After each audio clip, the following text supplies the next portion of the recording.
back to the Neil Haley show. And one of the things that's the hardest thing as an entrepreneur, especially a solopreneur, is they want to please their clients 24/7. They want to please their loved ones 24/7.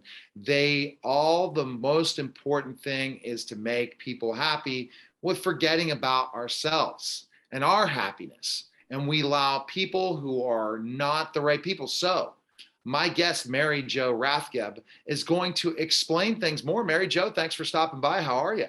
Oh, good, Neil. Thank you for having me. This is quite an honor. Oh, so tell me your background, and then we're going to get in the topic of people pleasing and how we got to stop people pleasing. And that's hard. That's hard in so many ways. That is hard, and quite honestly, it's an epidemic.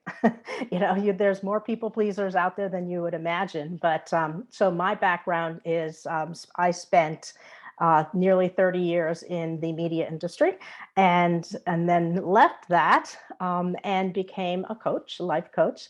And now I am really trying to help spread the word about how people pleasing, like you said in your introduction, really gets in the way of not only your personal life, but your professional life.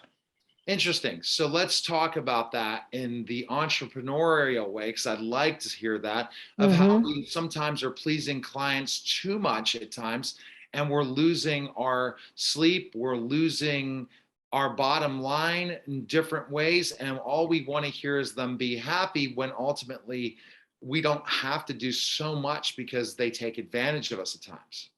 Right. Absolutely. And so where in entrepreneurialism, people pleasing is the problem in every way that you just said. And it's because you want them to like and approve of you. You want to do a good job, of course. And so what ends up happening is you either over deliver or you undercharge. Those are the two big ways and then you end up burning yourself out. If you're doing that. You've hit them. Those are two bad ones that I've made a mistake in my career as an entrepreneur. Yes. Over-delivering and undercharging. Let's go with over-delivering first. Okay, so over-delivering. So with that one, it's, let's say you sell them one set of things that you're going to do, and you've done all of them, and then you say, oh, what I think you really need is also, this and that and this. And then it's like, not only have you given them more than they paid for and asked for probably, but you've also now taken away an opportunity to potentially sell them something else. Oh, wow.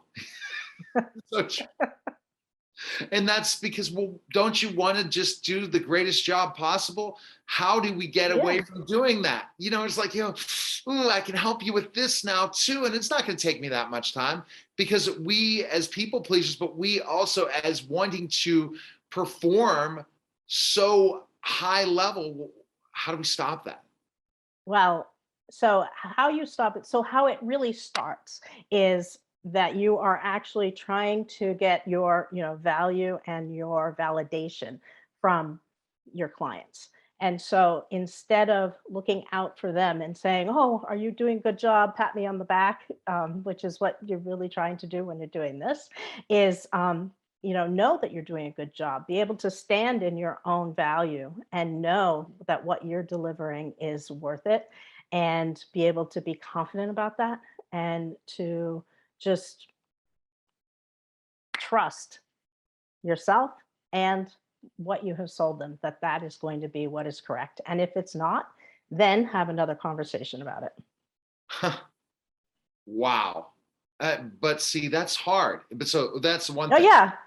Undercharging. Yes. Why do we want to people please then, especially on a sales call where we cut our price or we cut our value just because we want to either keep them as a client or we want to have them become a client? It stems from the exact same thing I was just talking about. They're actually sort of like different sides of the same coin in a way, which is that if you don't trust yourself and your own value and what you have to deliver, you're going to undervalue it. And then you're going to say, oh, did I say X, Y, and Z price? What I really meant was, something much lower. How many other people do that? I'll say I'm again.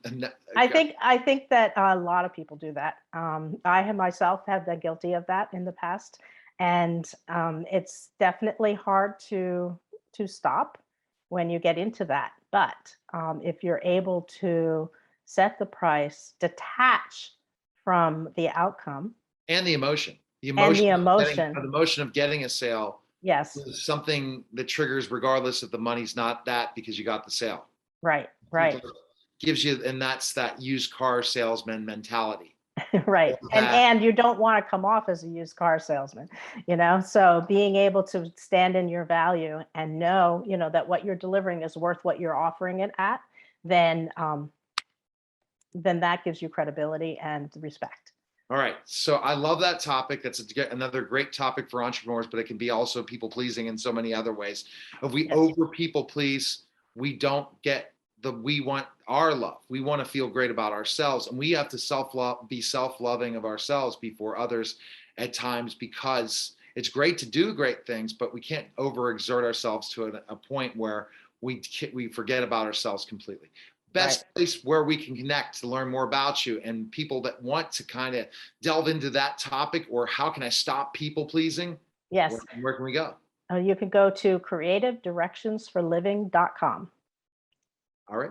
Well, we appreciate it. I really enjoyed the conversation, Mary Yeah. Jo. Thank you, Thanks for Neil. coming on the show. But again, you hit two ones that say, oops, I'm going to think of you every time, Mary Jo, when I'm on a sales call, or I'm going to think of you now when it comes to over delivering for clients. No, Neil, this is not what you should be doing.